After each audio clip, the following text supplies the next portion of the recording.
It's been a roller coaster of a season, and yet the Eagles are 5-2 on top of the NFC East. The Lions beat the Buccaneers yesterday, which I know John Kincade is celebrating this morning. And my first thought is, yeah, they looked really good, though.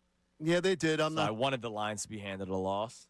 You did. You're a little skitty. Yeah, it's all right. Lions and guess what? Football team. You have reason to be. You have reason to be. They're a really good club. Jahmyr Gibbs is just a machine, man. 17 carries, 136 yards, and 2 touchdowns yesterday. Amon-Ra St. Brown just a ho-hum 6 for 86 and a touchdown. It's unbelievable what that Lions team can do. Obviously, the biggest thing for them last year, everybody was hurt. It's amazing what so a new offense coordinator there.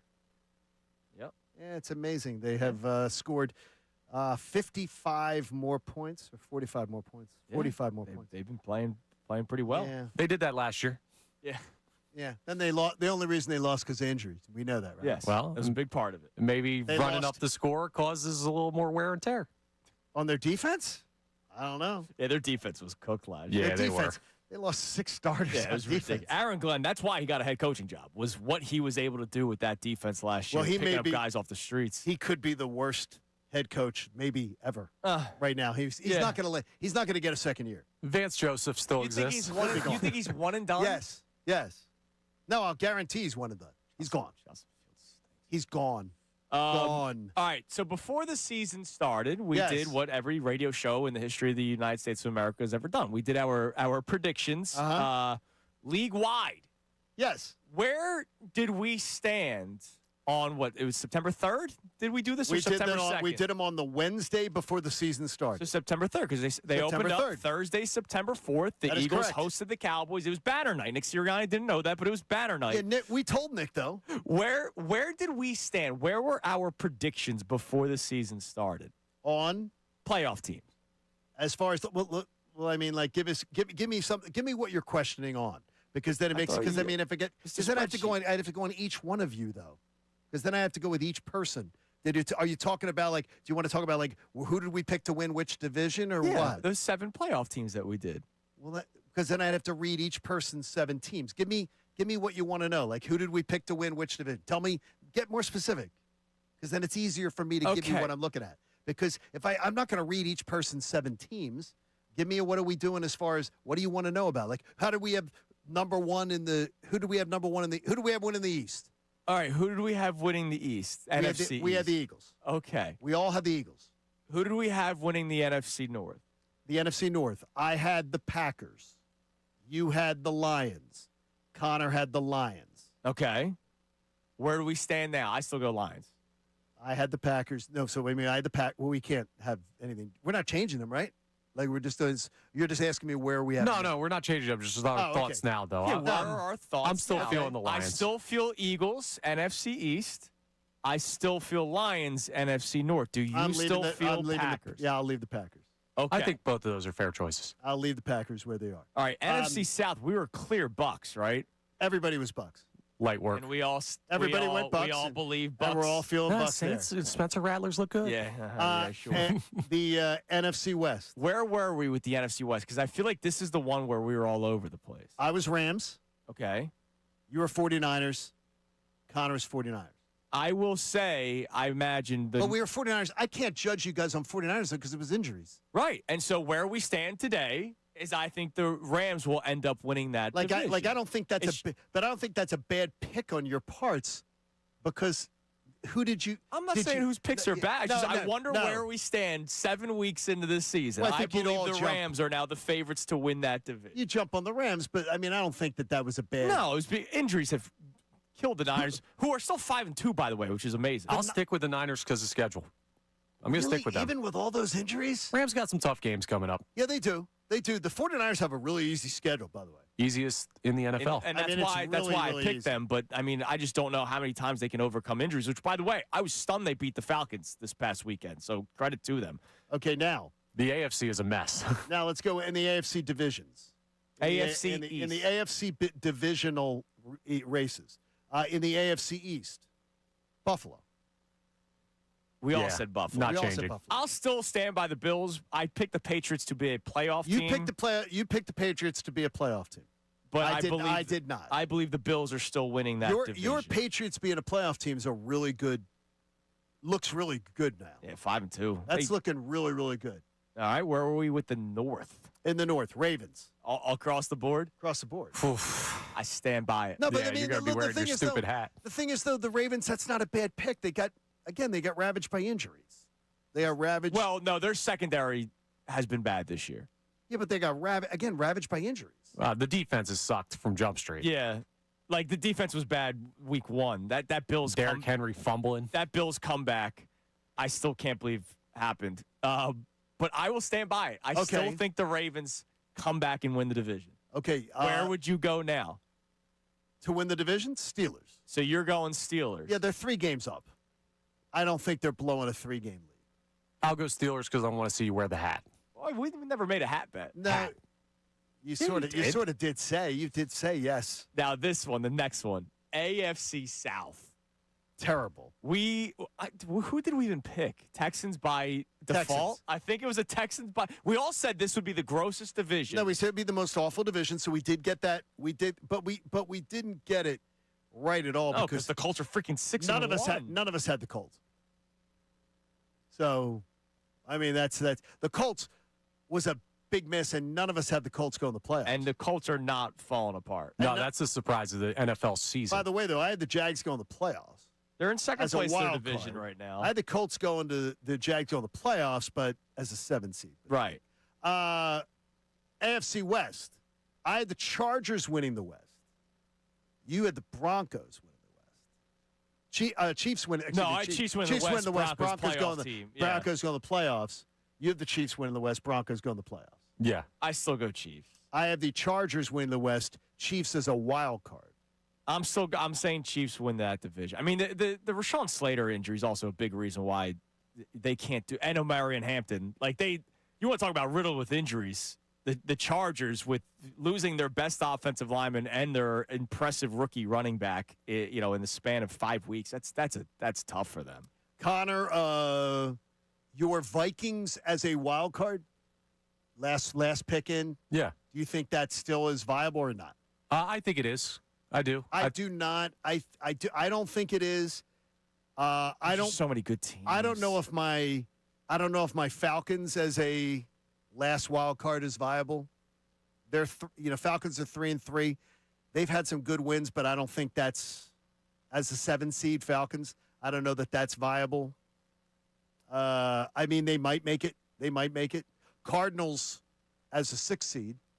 I don't think that looks good. Yeah. I don't think it looks good right now. They've played well. They played well, but they're just like, yeah, they played well. They don't finish the jobs. You want to know what their points for? Their point differential is? It's 1, isn't it? -1. Yeah. It's -1. It's amazing. And you know who else is -1? Who? The Bucks. Oh, is that right?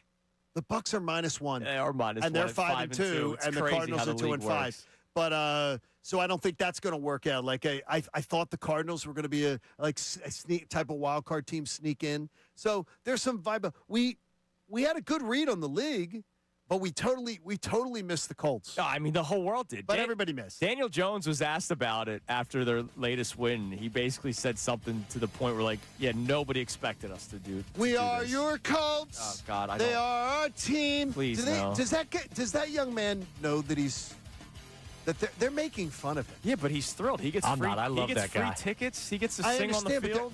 They sing on the field, but they're making fun of him. Like McAfee show makes fun of him. What? They make fun of us too. It's part of the gig, baby. Yeah, but I don't think he's. I don't know. I'm not comfortable with it because I don't think he's sort of all there. I don't think he's all there. I think he's, and I think they're making fun of him. I have no idea. I don't think it's. Never talked to the guy. I love the guy. I support him. All right. No, I My like support's it too. genuine. I don't That's think all I'm worried about. I don't think it's fair. All right, coming up next, Amy Fadul in the house. She joins us for the remainder of the show. She's going to sing for us too today. Here. Curious to get her thoughts on the Jalen Hurts conversation. It's Kincade Salciunas, 97.5 The Fanatic. Now on 97.5 The Fanatic Sports Update.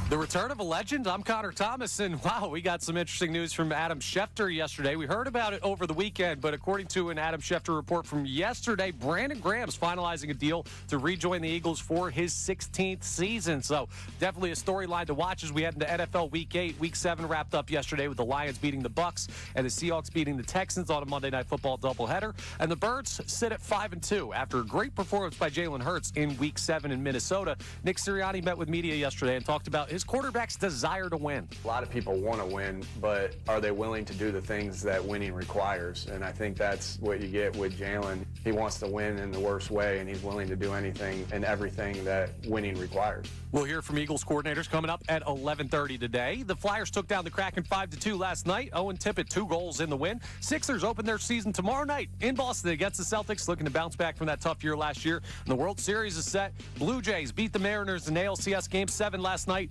Jays-Dodgers, the matchup. That starts this Friday. Amy Fadul joins the guys coming up next. She'll be with us for the remainder of the show. This update is brought to you by Gary Barbera's on the Boulevard. Gary Barbera is going to put your rear in a Wrangler, Ram, a Cherokee, even a Grand Cherokee, starting at just $16,666. So push your tush to Barbera.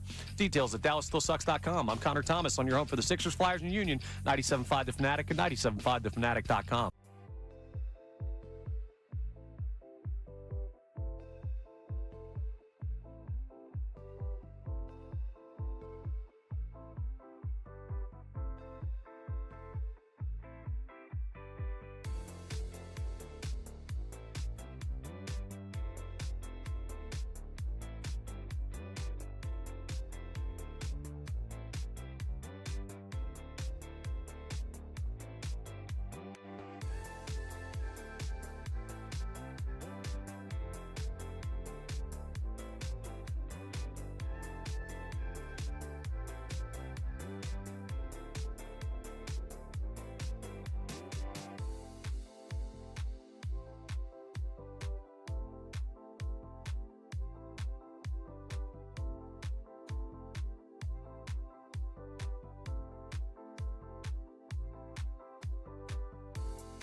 It is a Tuesday morning, which means now until the end of the show, the great Amy Fadul's in studio. Amy, good morning. Good morning, everyone. Happy Tuesday. Happy Tuesday. Good morning to you. It's Victory Tuesday. Obviously. Victory Tuesday. The vibes are back up. We were playing some clips from Jordan Mailata and Kobe Dean earlier, talking about the return of BG, and it was nice to hear like happiness from the Eagles locker room because it's been a while. Oh yeah, like we haven't heard happy Eagles players. Honestly, even after the wins, it was kind of like.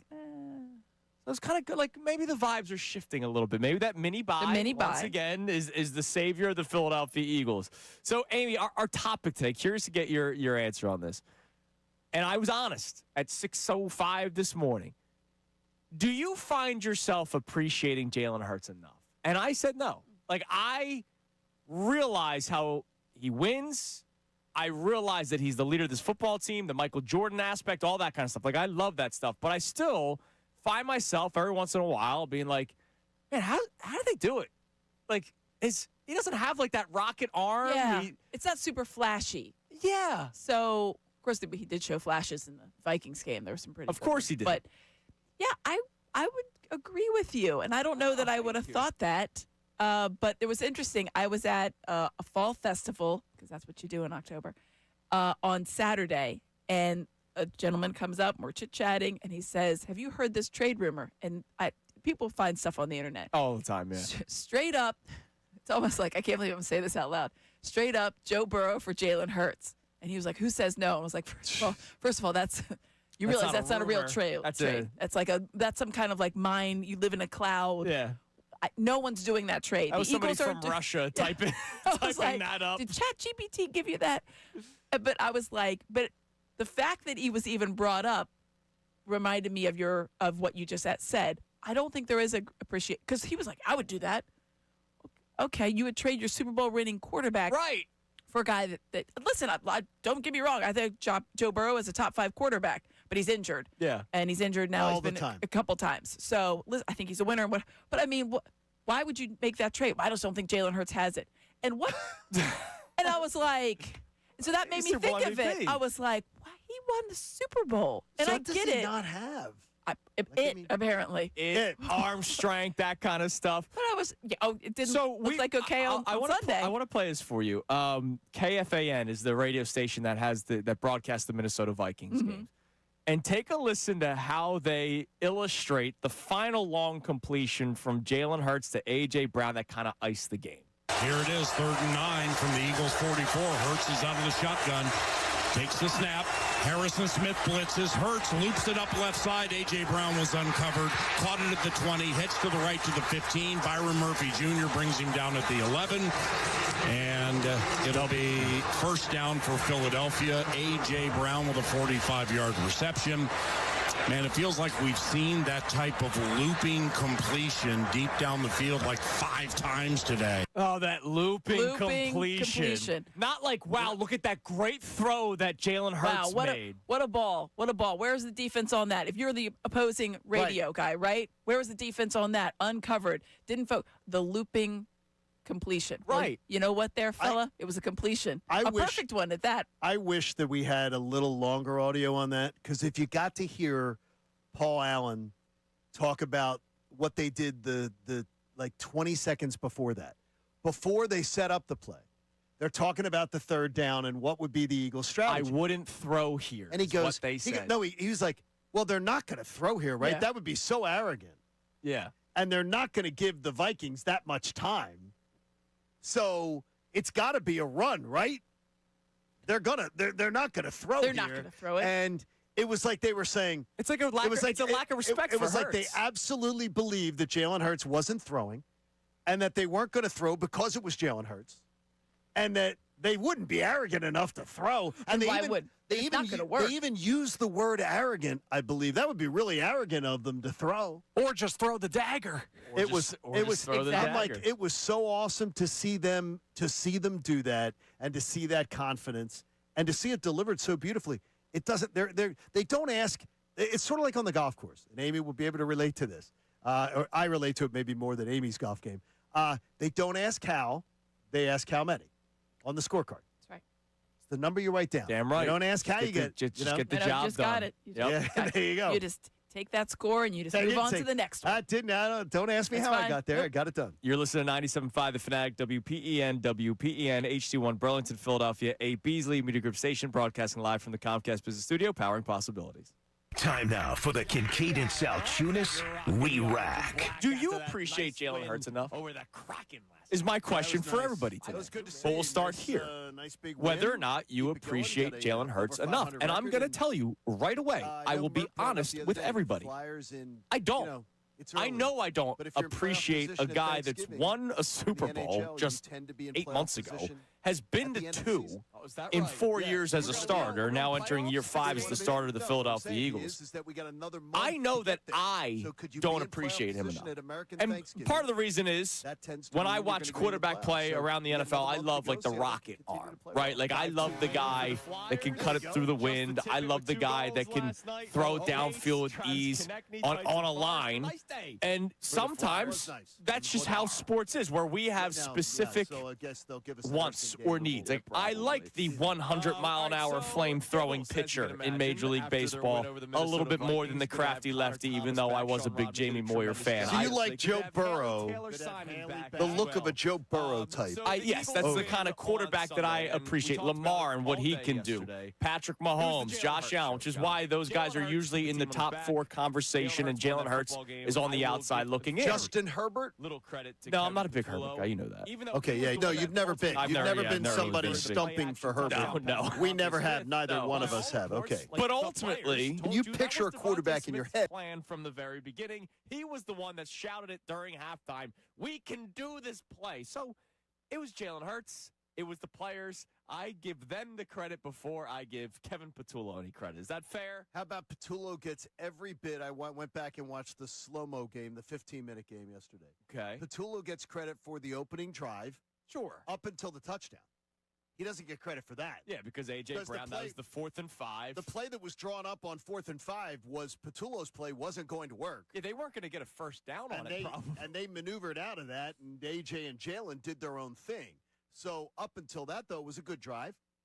Other than that, well, that was improvisational.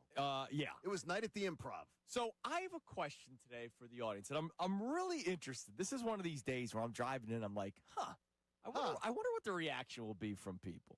Are you talking that with yourself, in your head? Oh, out yes, loud? yes. There you go. Yeah, just hanging out in Carlos the Civic. Do you appreciate Jalen Hurts enough? Is my question for everybody today. But we'll start here. Whether or not you appreciate Jalen Hurts enough. And I'm going to tell you right away, I will be honest with everybody. I don't. I know I don't appreciate a guy that's won a Super Bowl just 8 months ago, has been to 2 in 4 years as a starter, now entering year 5 as the starter of the Philadelphia Eagles. I know that I don't appreciate him enough. And part of the reason is, when I watch quarterback play around the NFL, I love like the rocket arm, right? Like I love the guy that can cut it through the wind. I love the guy that can throw it downfield with ease on a line. And sometimes that's just how sports is, where we have specific wants or needs. Like I like the 100-mile-an-hour flame-throwing pitcher in Major League Baseball a little bit more than the crafty lefty, even though I was a big Jamie Moyer fan. So you like Joe Burrow, the look of a Joe Burrow type. Yes, that's the kind of quarterback that I appreciate. Lamar and what he can do. Patrick Mahomes, Josh Allen, which is why those guys are usually in the top 4 conversation, and Jalen Hurts is on the outside looking in. Justin Herbert? No, I'm not a big Herbert guy. You know that. Okay, yeah, you've never been. You've never been somebody really stumping for Herbert. No. We never have. Neither one of us have. Okay. But ultimately, that form of when you picture a quarterback in your head, that's the guy you're talking about. Yeah, like, do you remember the old graphics that used to be posted of the head of this player, the arm of this player, the legs of this player? Jalen Hurts might not be any of them, right? Like, he might not be. Maybe head, maybe because he clearly has a good head on his shoulders. How about he's a good leader? How about his caboose, or his trunk? Because it might be one of the most valuable things in the entire NFL right now. Yeah, the ability to run the tush-push on a given basis. I mean, but having that center of gravity. That's America's ass right there. Yeah, it is. Damn right. How about that center of gravity right now? It's one of the most valuable things in the NFL. Right. But it's amazing. Like, all he does is win. But no matter what. But it doesn't look the way a lot of people want it to look sometimes. And I'm asking this question for Eagles fans. You know, on the outside, there's people that are always trying to tear him down. But a lot of times, I also feel like we are trying to lift him up, right? Because of the way people do talk about Jalen Hurts. But, like, I also understand where people come from sometime when they look at Jalen Hurts, the quarterback, and they go, yeah, well, he doesn't do this all that well. He doesn't do that all that well, but he wins. Well, just last week, I was saying flat out, he was 22% on third down passing in 3 consecutive weeks. That had to get a hell of a lot better. Yeah, that wasn't good. And then he went out, and he had a great week. And there were people yesterday, some of the people on Instagram commenting on, going, oh, yeah, now you're going to praise him. Yeah. Yeah, because that's how it works. Did his job when you're a 22% or less passer for 3 consecutive weeks and your team loses 2 of those games, no, you're not going to get praised.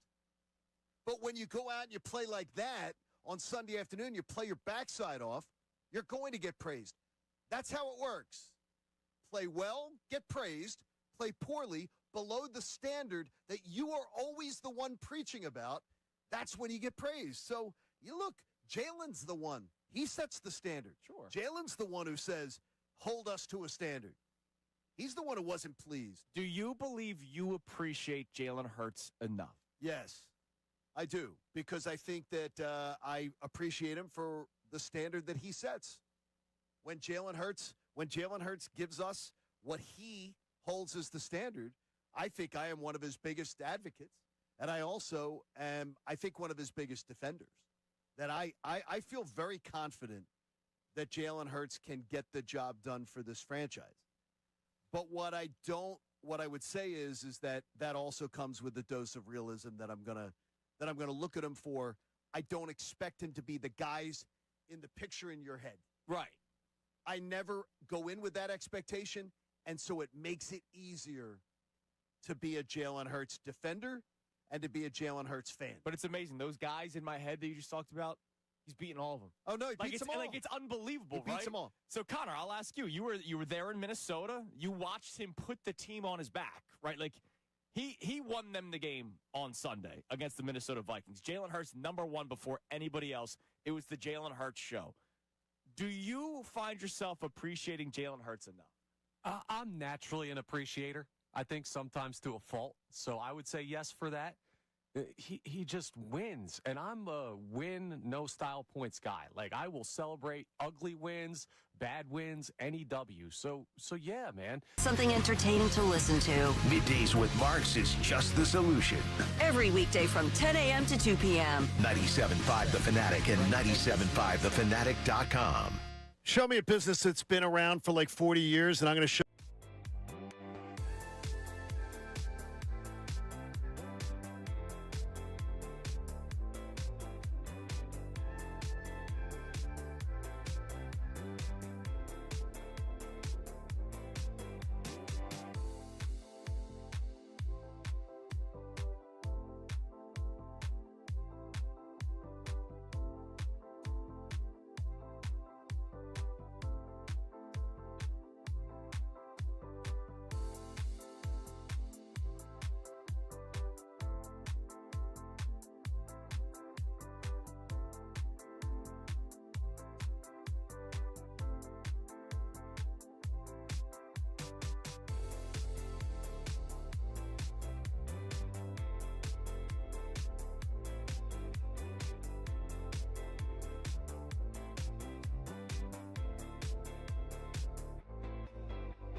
Conversation here momentarily and text messages, but it is now official.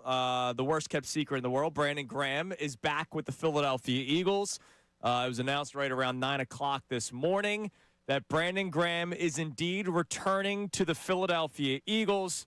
And look, I'm excited to see how it looks. John Clark was reporting yesterday that he has been working out regularly for a while now.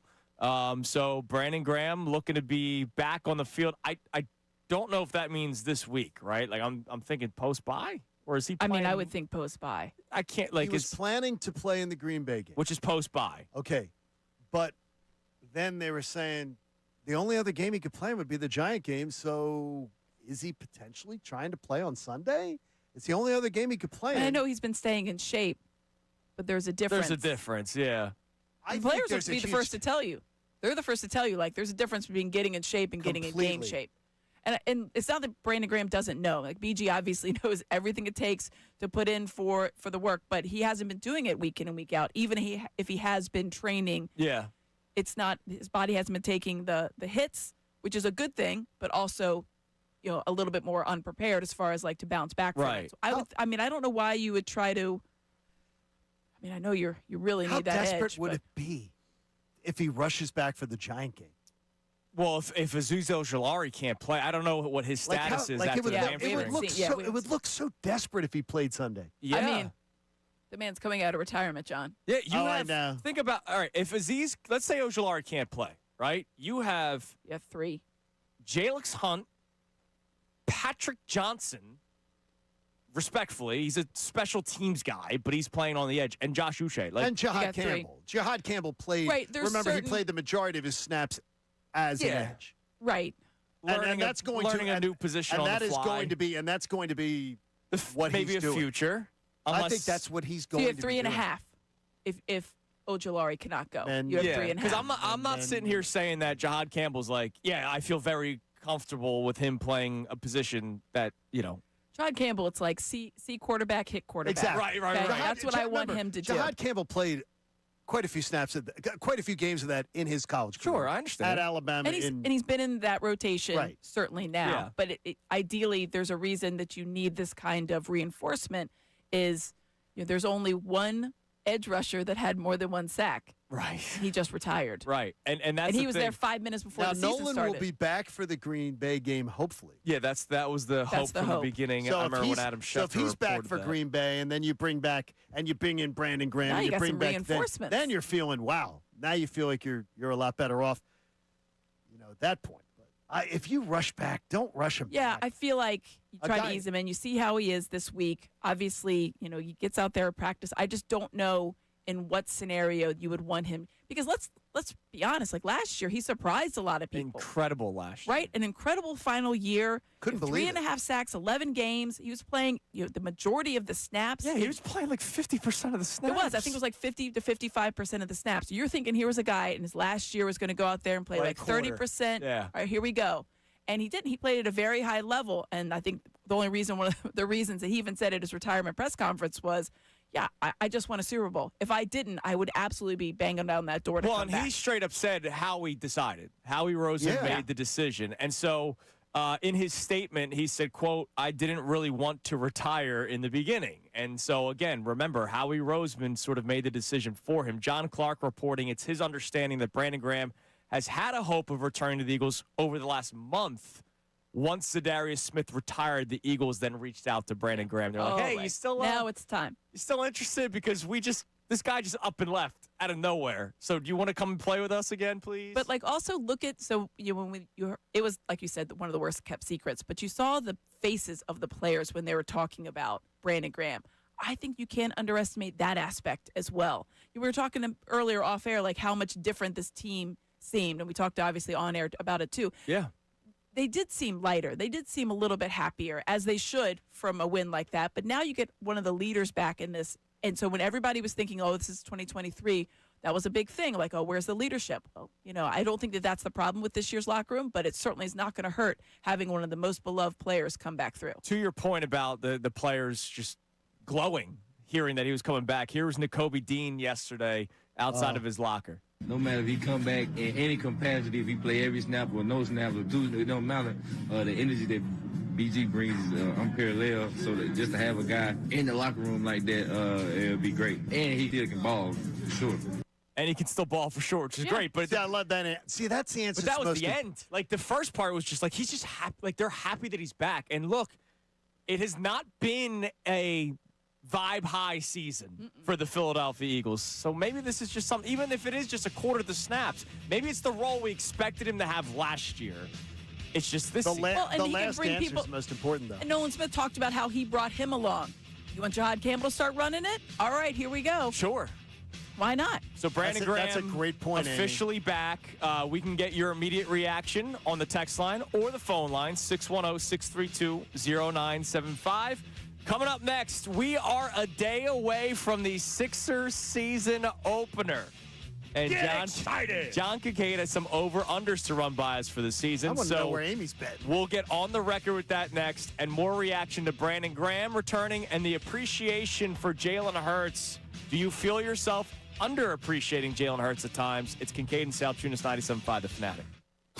Now on 97.5 The Fanatic Sports Update. BG is back. I'm Connor Thomas, and the Philadelphia Eagles just made it official. Brandon Graham is coming out of retirement to start his 16th season. Now, he's starting it a little bit late with us already heading into Week 8, but it is good to have that leadership and maybe even the production back from number 55. NFL Week 7 has wrapped up. Lions beat the Bucs and the Seahawks beat the Texans on Monday Night Football. The Eagles sitting at 5-2, and Nick Sirianni met with media yesterday. Talk about the desire of winning, not just of his team, but of his quarterback. A lot of people want to win, but are they willing to do the things that winning requires? And I think that's what you get with Jalen. He wants to win in the worst way, and he's willing to do anything and everything that winning requires. We'll hear from Eagles coordinators at 11:30 this morning. Apparently, we're looking at a situation where Brandon Graham might have to contribute on the field, not just a vibes re-pickup. The Flyers took down the Kraken 5-2 last night. Owen Tippett 2 goals in the game. Sixers start their season tomorrow in Boston as they look to bounce back from last year. And the World Series is set as the Blue Jays beat the Mariners. It'll be Jays-Dodgers starting Friday. And we'll talk to Amy. Amy Fadul remains with us for the remainder of the show. This update is brought to you by Mattress Firm. Hurry, Mattress Firm's upgrade your sleep sale ends soon. Find your perfect bed and save big on better rest today. Mattress Firm, they make sleep easy. I'm Connor Thomas on your own for the Sixers, Flyers, and Union. 97.5 The Fanatic and 97.5thefanatic.com. The Phillies.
Salciunas, 97.5 The Fanatic, the great Amy Fadul in studio with us. We'll get back to our text messages here.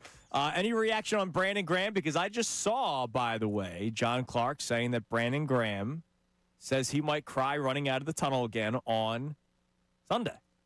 That's what he's saying. So we might see BG this Sunday. Multiple things that he may play Sunday. All right. What do we got on the text line in reaction to Brandon Graham officially, now that, we all kind of knew it was happening, but officially coming back to the Eagles, potentially this Sunday. So Ryan in Florida checks in, says, this is awesome. Don't listen to people saying the Eagles need more at edge than BG. We don't have 4 active pass rushers on the roster right now, and BG's an all-time Eagle who played well last year. Wait, did he say don't listen to people that say we don't need more help? Then BG, yes. All right. So he's saying don't listen to Andrew Salciunas. I think they need more help. I think that's smart. Yeah. I think I really don't want this being the only move. At pass rusher, this is it, though. Well, yeah. I mean, I think this does signal Nolan's coming back. You're not getting more. I think if they didn't have this, good news on Nolan Smith, hopefully, obviously coming back sooner rather than later. BG here. Yeah, I don't know that you make still a big trade. I'm not saying big trade. They're not.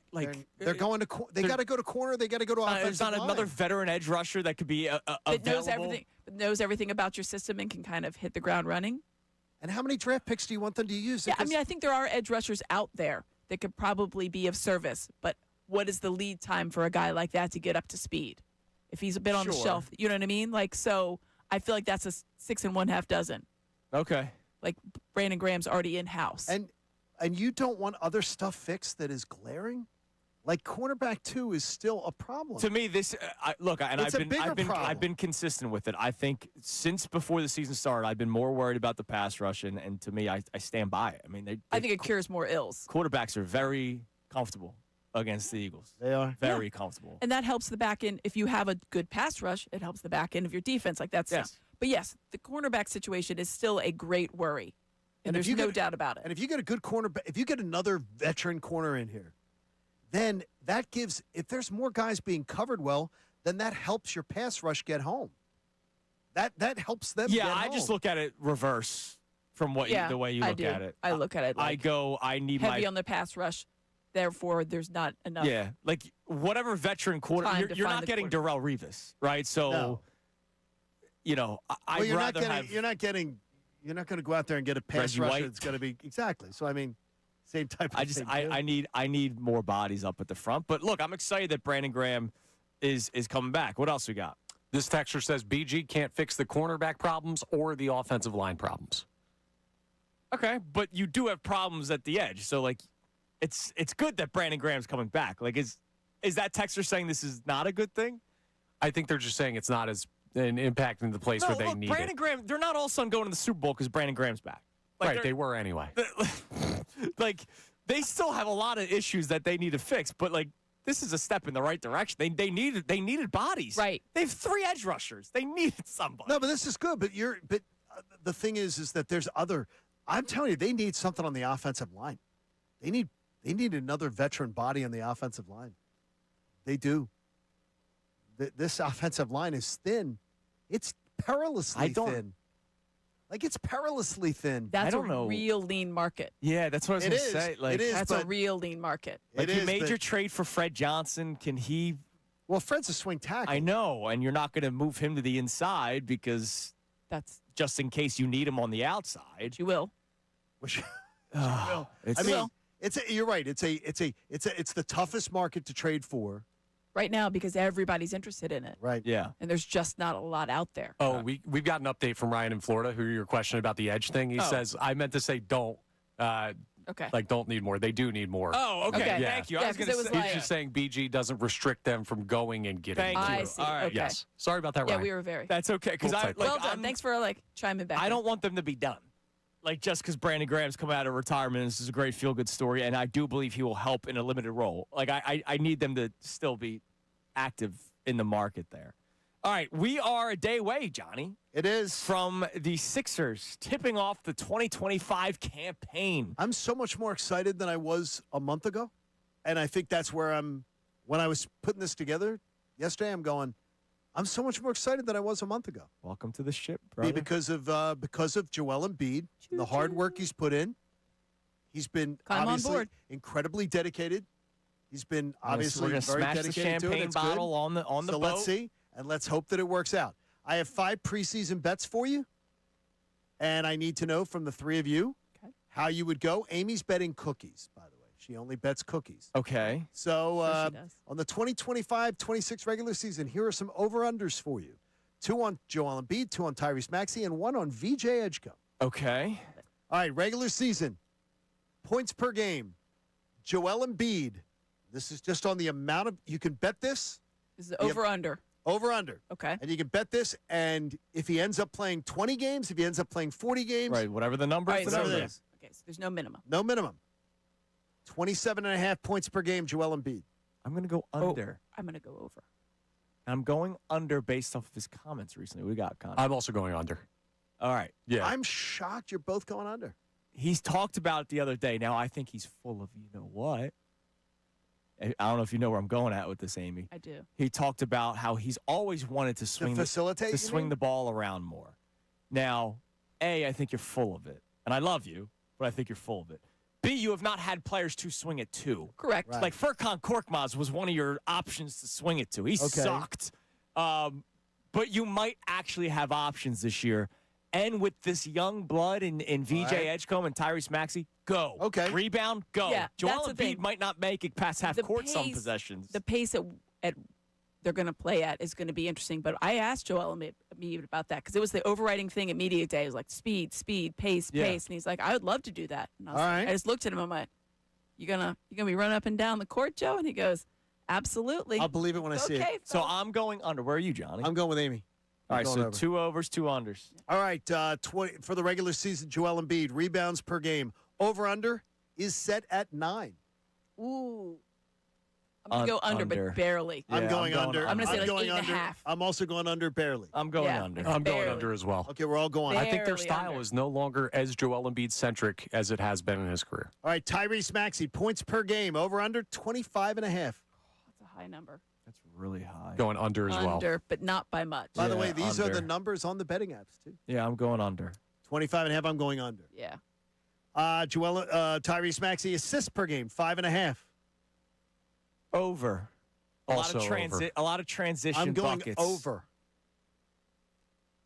Amy, I'm 5.5. Vegas. It's a bugger. I'm going over because look, he's going to get at I'm going least over. 3 or 4 to Embiid a game. That's what I'm thinking. I'll go over. I'm going over it. It's razor thin, right? 6. Last 2 years, by the way, he's averaged 6+. Yeah, Right, that's so what I I'm mean. going That's being 6 was the number in All my right, mind. Connor? Yeah, over. Okay, last one. VJ Edgecombe, points per game, 13.5. I'm going to go under just because I'm not asking him to be a scorer for my team. Like, there's going to be nights where he'll probably finish with 2 points and have a great game. I'm going to go over because I think he's going to get a lot of playing time in games where other players are going to be resting. I am also going to go over because of the same thing. I think he's going to have a lot of games He's where just going to play a lot. where he's going to pile it in. I think he is going to be. I think he's like a 14, 15-point scorer on average. I think if you gave him regular playing time, that's a guy that's going to get you 14. I think he's going to have some 23, 27, 22 nights. Yeah, I mean, honestly, you would think that he could fill that Quentin Grimes role, even though Quentin Grimes is still there. When Quentin Grimes went on that tear last year of like those 20-point games in a row. And then you also have to remember Jared McCain also did it last year with this team where he had about 8, 9, 10 games in a row where he scored 20 points. So the points are there when people aren't playing. And we know this team, they will have games where they're going to be missing people. That's just the nature of the NBA. That's just not the Sixers only. It's anybody in the NBA. You're going to hear Sixers basketball tomorrow night on your flagship station, 97.5 The Fanatic. Let's go. Get excited. I'm looking forward to that. And tomorrow we're going to have a guest. Yes, Tony Jones. Tony Jones. Who was coming over from the Utah side of things. He was covering the Jazz for The Athletic. He's now covering the Sixers for The Athletic. So I figured He's excited to be here. We'd welcome Tony to town. Welcome, Tony. Hello, Tony. In our conversations with one another, Philadelphia is a lot different than Utah, he told me. And I'm not talking about so many different ways. I'm not talking about like the scenes. It's the way different. sports talk is in Philadelphia. Just a smidge. We'll talk to Tony tomorrow. All right, coming up next, we'll get back to your reaction on Brandon Graham coming out of retirement to join the Philadelphia Eagles. Our conversation on Jalen Hurts as well. Also, a little fun. We may have witnessed the greatest individual performance in sports this past weekend. But does a former Philly top them all? It's Kincade and Salciunas, 97.5 The Fanatic. Unfiltered.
YouTube chat. Appreciate you guys as always. You're giving them homework now? Yes. Brandon Graham back. Excited, yes or no? The YouTube chat is like the immediate. They can respond right away, right? We don't have to wait for text messages or people to call in. So YouTube chat. Brandon Graham is back. Are you excited that he is back? Yes or no? And not just like the feel good story. Like, hey. Yeah, helpful back. Right, like not like, hey, he's kind of fun because we love that guy. Like this guy's like gonna I have that feeling. Don't get me wrong. Like I am like, oh wow, this is cool. Great. This is Mr. Eagle. He's back. But I also am like, all right, is he gonna be? He's not gonna be. I can't put expectations set to what he did last year. What he did last year, still amazed by what he did last year before getting hurt, right? Everybody thought he was just playing out the string. I thought he was just going to be 20% of the snaps, and no, he ended up playing. He was great. He was a Look, great player. Bryce Huff, they needed him because of how bad Bryce Huff was. Correct. So I'm curious. Immediate reaction from our YouTube chat I'll be anxious, and I think that as they can be caustic, they can be very raw. The YouTube discussion. Well, right away, our first one, but Neil. they can absolutely give us the pulse. Neil goes, Oh. right away. I think that was the overwhelming last night on social media. I think that was the sort of. I think. See, I saw a different social media. Our algorithms are different, probably. Okay. But I saw it was, this is awesome, but also concerning because they had to go. Like a lot of people had that kind of mindset. No, of people like, were excited. Like I'm looking forward to this, but I'm worried that we're in a position. Why are we in this position? Like why? I do we heard create Ray this? yesterday. Middays with Mark's coming your way at 10 o'clock.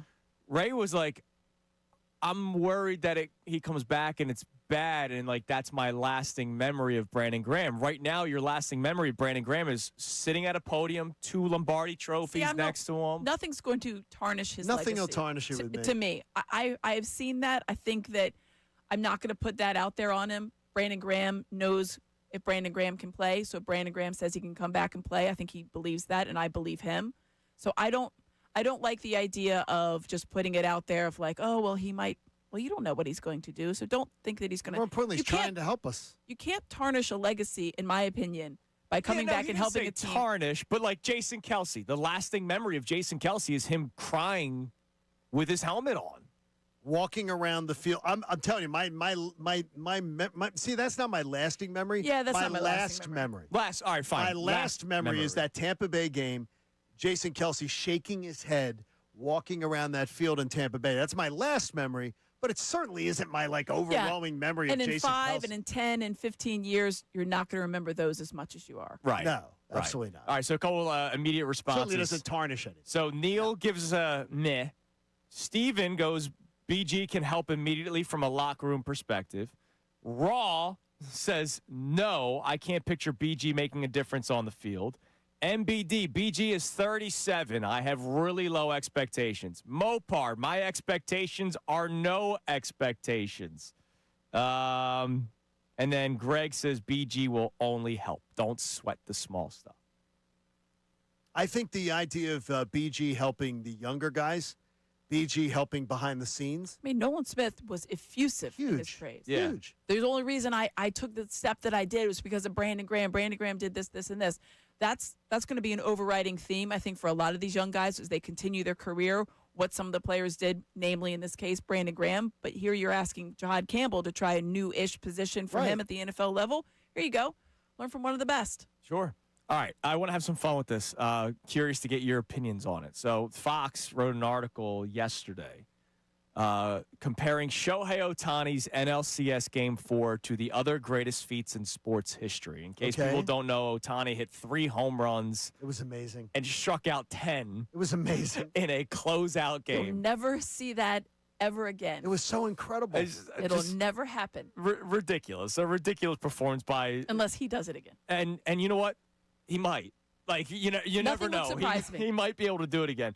So here's... The second home run was...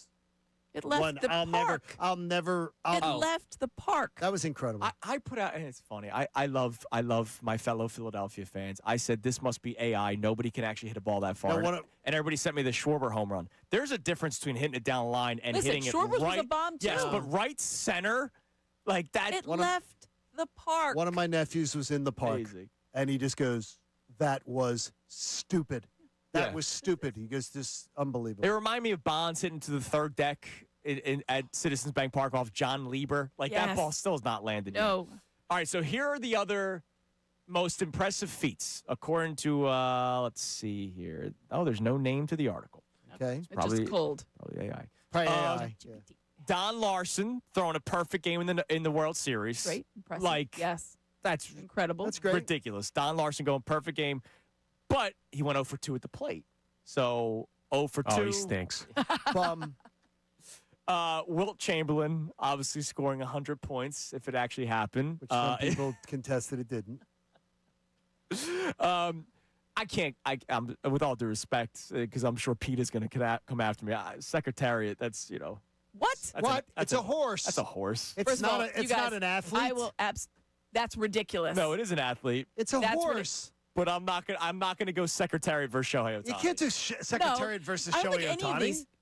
any of these compare to Shohei, by the way. Horses are people, too. No, they aren't. No, they're not. They're not. They're mammals, They're too. not athletes. They are athletes. That's incorrect. Hold on. Wait a minute. No. Carly Lloyd, hat trick, first 16 minutes of a World Cup These final. are all just really impressive things They're in their impressive own right. things. Ohtani, nothing will compare All to right. it. Hold on. There's Nothing more. compares. Bill Right. Russell, Thank you, Sinead. 30 points, 40 rebounds in Game 7 No. of the That's NBA awesome. Finals. That's amazing. Amazing. Incredible. Doesn't compare. All right. Walter Payton, 1983. You don't even know what I'm going to say. I could have said he pooped himself on the field. Walter Payton rushed for 161 yards and threw two touchdown Do you passes. remember that there were some people of us in this room? Unfortunately, Amy we were live for these things. Yeah, but I didn't even finish. You're I saying no understand. right away. No, but I'm saying is I was no. not there for the Yes, Walter it was Payton not. 1983 Amy was not. situation. I wasn't watching But that I'm one. saying to you is it like no, it doesn't I didn't see it. compare. All I was right. very, very, very, very, very young.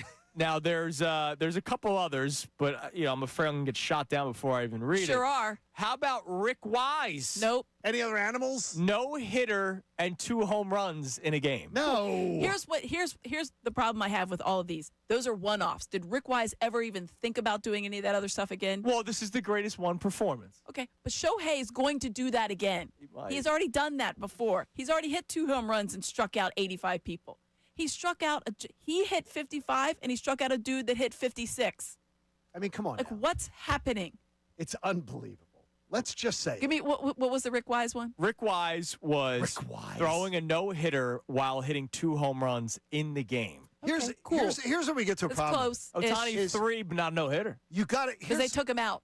They didn't need him anymore. And here's what you have to do is you can't He was compare. that good. Shutout innings. You got to compare greatness to greatness too. Rick Wise, with all due respect, you can't compare.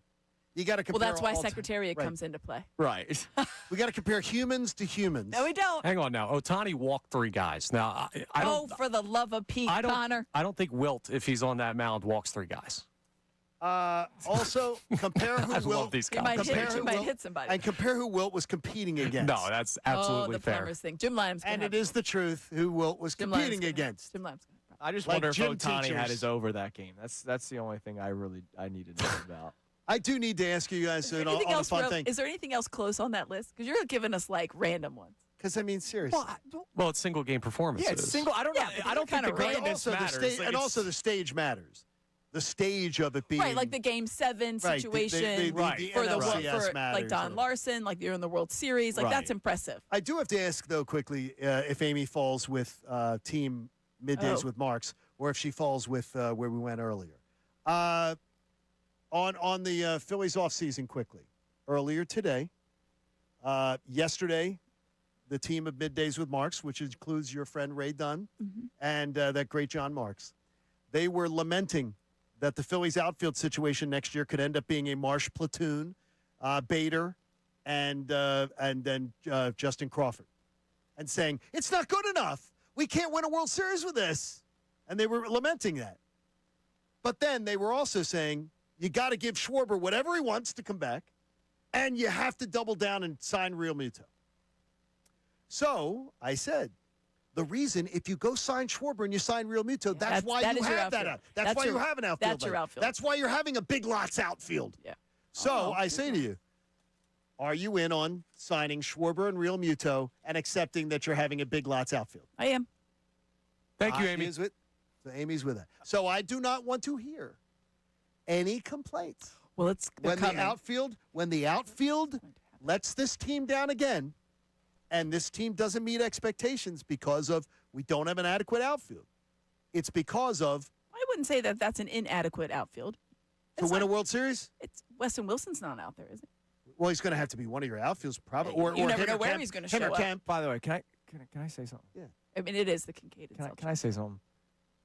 Where's all this like super confidence with Otto Kemp coming from? Oh, I don't know. That's I have seen they have it. I have seen Phillies beat writers. Oh man, I'm expecting big things out of Otto Kemp. I think people like What the are you way that he expecting? swings the that, kind of. Yeah, do they like his glove at third base? Because I don't. I think they're in love with his eyes. Oh. I think that's what it is. What? No, I think they're in love. Seriously, I think they're just enamored with him. I think he's a I've had 2 conversations with him. He's a charming guy. Okay. And I think they're just charmed by him. I saw because somebody I don't know what say- they've seen. It's too small a sample size. I saw somebody that covers the Phillies say, I am totally fine with them trading Alec Bohm and giving Otto Kemp a shot. And I'm like, which is crazy talk. Where's that confidence It's crazy coming talk. I think that's more about the first part of that sentence than the second part, to be honest. You can't trade Alec Bohm and say I'm okay to give the job to Otto Kemp. We have no Until they find somebody else. Well, and a lot of the thought is I feel once like that's the Aiden process. Miller comes up, but I think that's the process. But Aiden Miller's going to be a shortstop. what He's they not going to want. be a third baseman. Dave Dombrowski's told you he's a Yeah. shortstop. That Aiden Miller is a shortstop. So Aiden Miller's not your third baseman of the future. So unless you're telling me that they have a third baseman, and it's not going to be Otto Kemp. There's a lot of good PR hits for Otto Kemp going Oh on my right gosh, it's just too much. But you have so you and Ray and John March are in the same boat. I don't think it's the worst outfield I ever saw. Well, I'm telling you, in 3 years, this team is going to be in such hell with those bad contracts. It's going to be the Golden Girls. It is going to. You have Turner and Schwarber. Right. And You're the Harper. oldest team in baseball? Last year- Oh, it's going to be old. No. Right now, do The you know what Dodgers. the Dodgers? Yeah, But the the Dodgers are Dodgers good. have a team with a pedigree of championships. There you go. that is But not- that's old. So you're doubling down on old guys who don't win Well, some of them instead do. of doubling down on championship Schwarber wins. guys. Schwarber's won. He's got 2. Yeah, not winning here. This soup. The man got 56 home runs. Yeah, I'm He did- pro Schwarber He did coming what he back. could. No, Schwarber's was fine. Yeah, but that's Andrew why and I, Andrew and I found got to out- pay Kyle But Schwarber. then you can't do Rumito, too. You can't do that both. You can't do another old contract. They're so old. They're signing a 35-year-old that you're going to have to give. And most baseball insiders now saying you got to give him 3 years. Yeah, the good chance is though your option I don't is know about a 3 year. your option is old or significant step back. And I No, like it's the not. You don't have to take a significant step back. If you sign Schwarber, you're not taking a significant step back. that's the old option. Because the money, you can still find money. It still gives you some flexibility. I just think there's going to be a lot of changes coming up in how teams are going to have to spend. I think there's going to be. The salary cap, I'm telling you, if they go to a salary cap. It's going to happen. And you have I all think. these old men in contracts, the Phillies are going to end up in hell. I just feel like that's coming. They're going to be in Baseball's hell. going to look a lot different after 2027. Can you tell us about life-saving cancer research? You please, talk Ray about the John? hell of cancer. Well, Pierce Phelps Bryant Heating and Air Conditioning wanted to deliver you from it. They made a donation to the American Association for Cancer Research, and you can too. Go to 975thefanatic.com/AACR.